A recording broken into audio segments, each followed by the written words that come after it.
Ever heard of a king endorsing a god? Like it's the latest, sneaker drop or something?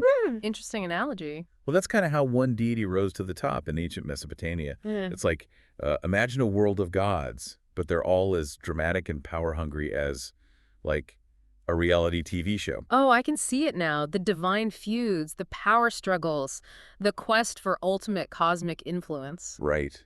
Get ready to decode Sumerian Akkadian mythology, folks, because the lines between, politics, local legends, and those epic tales that echo even into our time, they all get seriously blurry. It's true, the competition between gods in this pantheon, oh, it could fuel some seriously compelling drama, that's for sure. Oh, yeah. But what always gets me, what I find most intriguing, is how the civilization, from literally thousands of years ago, still reveals so much about us. About us. Yeah, about the human need to explain the world, our place in it. Yeah. It's a timeless quest, really. Okay, so we're talking clay tablets, a language that still has scholars scratching their heads. Oh, tell me about it. And beliefs that later cultures, including our own, borrowed from big time. It's like finding out your family recipe, your grandma's famous bread, let's say.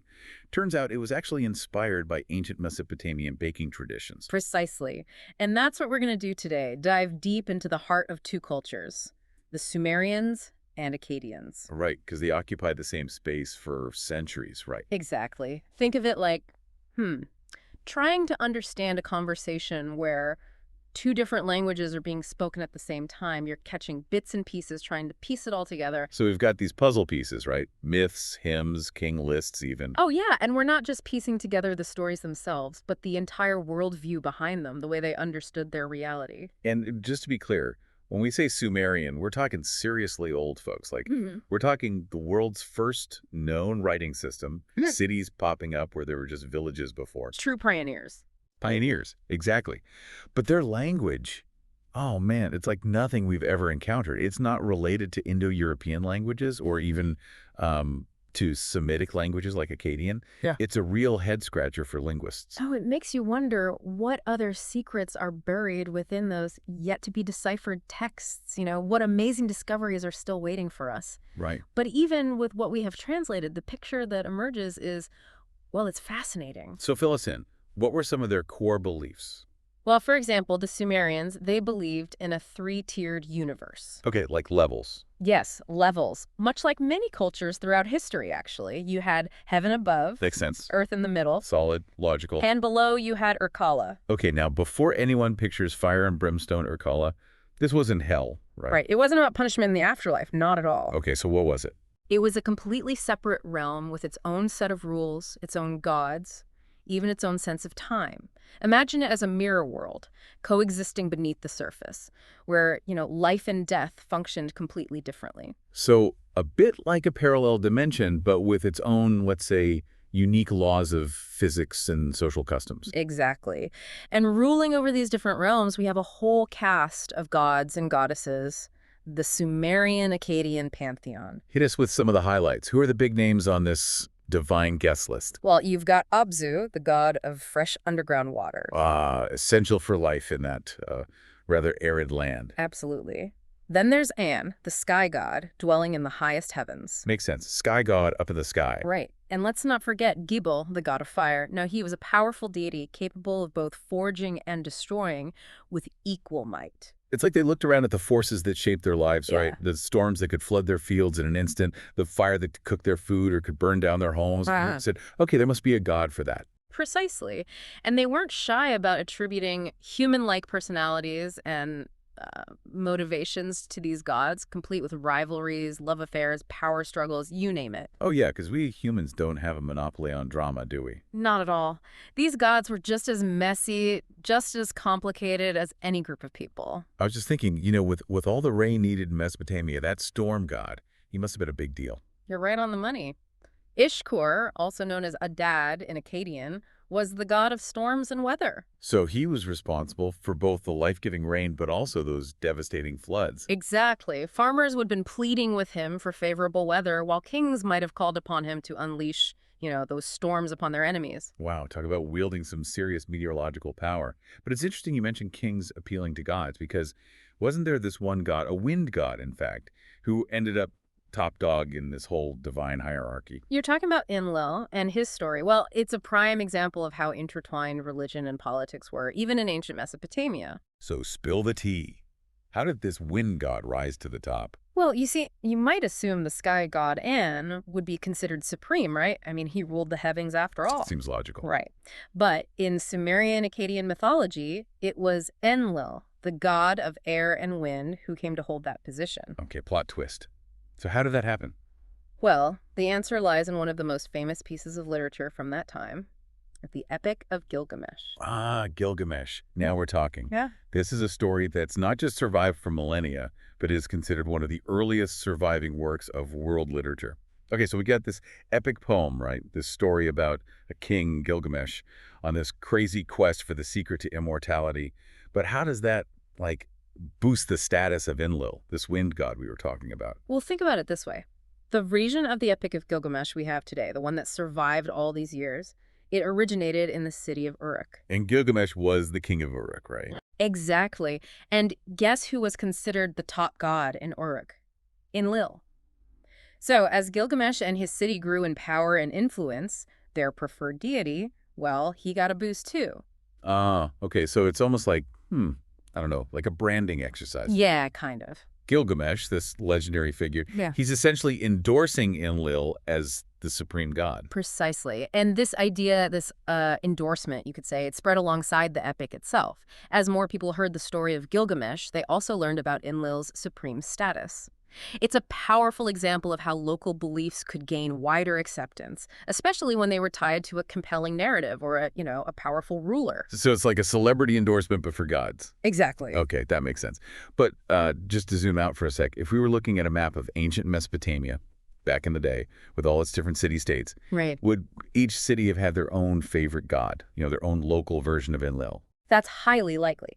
Each city probably had its own patron deity, its own unique myths, its own local legends, all these threads coming together to form this incredibly rich tapestry of belief. It makes you wonder, though, what stories haven't survived. What other gods might have been considered, like the ultimate top dog, the supreme ruler of the cosmos, in their own time and place, but are now lost to history. It's a tantalizing thought, isn't it? And it highlights a really crucial point. Even those grand, sweeping narratives, the ones we often associate with ancient cultures, they were built on a foundation of local customs and beliefs, individual experiences, whispers around the fire, stories passed down through generations. It's like a reminder that history is always more complex than, the simplified versions we often hear. Exactly. So to really understand a culture's mythology, we can't just focus on the big names like Enlil or Gilgamesh, right? We have to consider those smaller, localized beliefs within communities and families. The stories that weren't necessarily written down, but were just as important, maybe even more so, to the people who lived by them. Absolutely. We have to remember, this was a world without mass communication as we know it. No internet, no printing presses, imagine that. For most people, their understanding of the universe, their place in it, it was shaped by the stories they heard from their parents and grandparents, the traditions of their community, the gods they appealed to for rain, for protection, for a good harvest. It's fascinating, though, how even thousands of years ago, they had this very human need to find meaning and connection within their immediate surroundings, to look around and try to make sense of it all. It's something we can still relate to today, don't you think? Absolutely. And it reminds us that these, seemingly distant civilizations, they weren't so different from us. They faced many of the same challenges, wrestled with the same existential questions, life, death, fate, the nature of the cosmos. The big ones, The right? big ones. And they found answers, or at least a sense of order, in stories, in rituals, in the belief in a world inhabited by these powerful, if sometimes unpredictable, forces. Forces that weren't always, let's say, benevolent, right? Yeah. You mentioned earlier that these city-states were constantly at war with each other. Indeed. Peaceful coexistence, well, it wasn't exactly their strong suit. Imagine a map constantly being redrawn, borders shifting, cities rising and falling, alliances made and broken as kings fought for dominance. Kind of like a never-ending game of Risk, Mesopotamian style, but with, actual lives at stake. A very apt analogy, and their pantheon, it reflects this constant state of conflict. Alongside gods of creation and the underworld, You see an abundance of warrior gods, each one embodying the ferocity, the strategic brilliance that was so prized in battle. Well, it makes sense. I mean, if warfare is a constant threat, you want a god on your side who knows a thing or two about strategy, right? Mhm. Someone who can inspire courage in your troops, maybe even strike a little fear into the hearts of your enemies. Precisely. Right.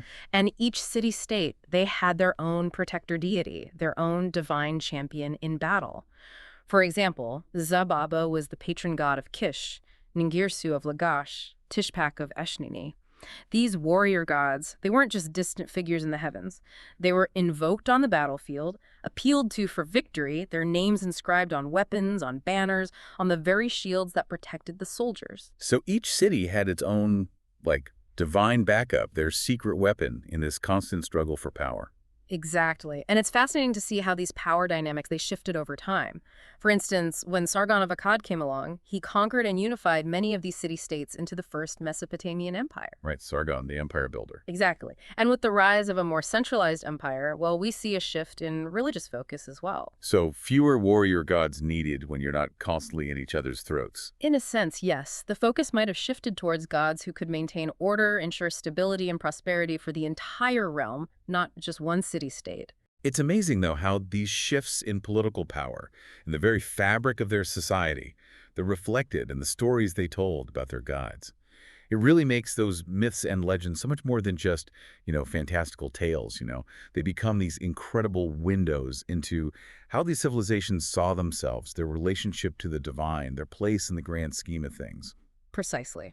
And within these stories, within the very structure of the Sumerian Akkadian pantheon, we see other fascinating dynamics at play, such as the concept of paired gods. Paired gods. Okay, now you have to tell me more about that. Well, you see, many deities, they had both male and female counterparts.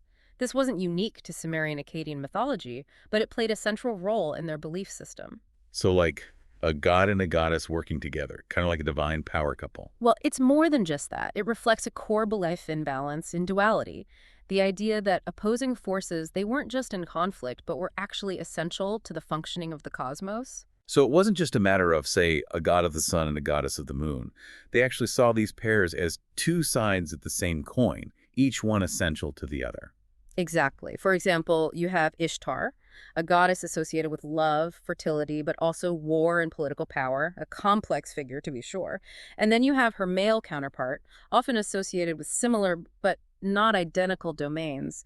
They represent two sides of the same fundamental force, the same cosmic principle.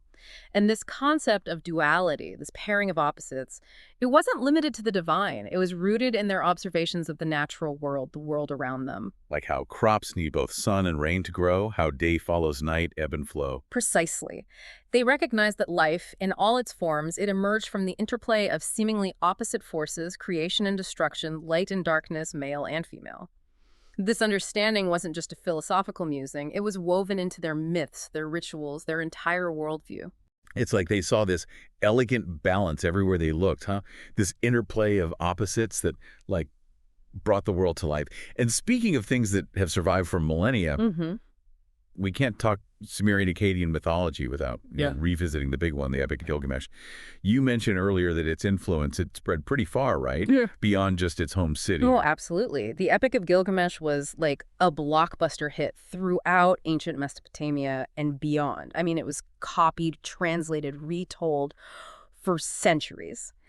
And, here's where it gets really interesting, and there's evidence suggesting it might have even influenced, get this, the development of early biblical stories. Wait, well, for real? Like, are we talking about, like, Noah's Ark here? Yeah. Are you saying that story might have, like, Mesopotamian roots? Well, let's put on our historian hats for a sec, right? Yeah. So you've got the Babylonian captivity happened around the 8th century BC.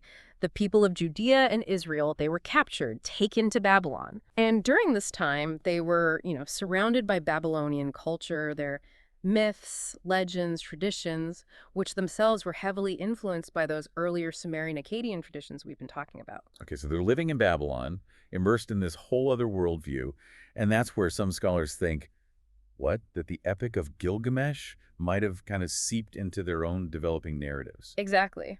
While direct, like one-to-one connections, those are still debated, of course, but there are some pretty striking similarities between that flood narrative in Gilgamesh and the biblical story of Noah. And it's not just the flood either.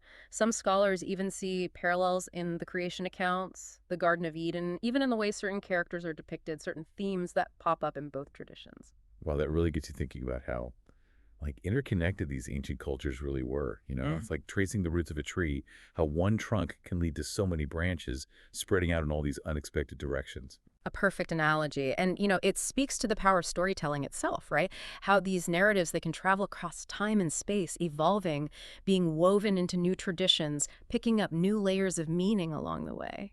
It reminds us too that what we often see as a singular thing, a story or a belief unique to one culture, it's often part of something much larger, right? This kind of interconnected tapestry of human experience and creativity. Beautifully put. We're all part of that same tapestry, even those who lived thousands of years before us. And on that note, any final thoughts for our listeners before we uh, resurface from this deep dive into the world of Sumerian Akkadian mythology? What I find most compelling about studying a civilization as, seemingly distant as this, is how it highlights that very human need to make sense of the world around us, to impose order on chaos, to find patterns and meaning, even in the face of the unknown. And they did that through stories, right? Exactly. These myths, they weren't just stories to them, not just entertainment. They were explanations, justifications, ways of connecting with a universe they didn't fully understand, couldn't possibly understand, with the tools they had. It's like they found in those narratives and those gods and goddesses reflections of their own lives, their fears, aspirations, that very human struggle to find meaning and purpose, right? It makes you wonder, though, what will future generations see when they look back at our stories, our myths, our beliefs?